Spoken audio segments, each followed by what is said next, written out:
Hi అండి, దీన్ని mermaid syndrome అంటారు, లేకపోతే సైరనోమీలియా అంటారు.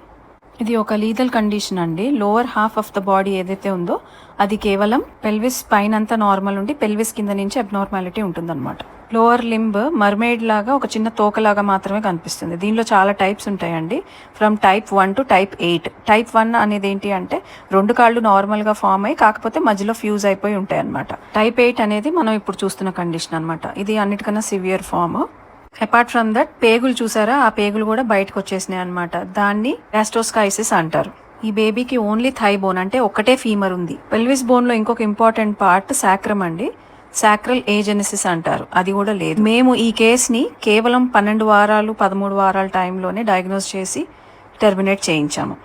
యూజువల్లీ ఇలాంటి కేసులు డయాగ్నోస్ చేయాలి అని అంటే ఎన్టీ స్కాన్లో పరబ్డమిన్ చేయడం చాలా కష్టం.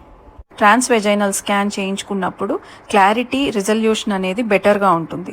సో మేము ప్రతి ఎన్టీ స్కాన్ని ట్రాన్స్వెజైనల్గా చూస్తానికి కారణం కూడా ఇదే. మీరు కూడా మీ రేడియాలజిస్ట్ ట్రాన్స్వెజైనల్ చేయాలి అని అంటే ఏమాత్రం జంకకుండా కంపల్సరీగా చేయించుకోండి. ఎందుకంటే ఇలాంటి కండిషన్స్ ఎంత తొందరగా టెర్మినేట్ చేస్తే అంత మంచిది. టెర్మినేట్ చేసిన తర్వాత ఫర్దర్ స్టడీస్ కోసం మేము తీసుకున్న ఎక్స్రే ఇది. Thank you.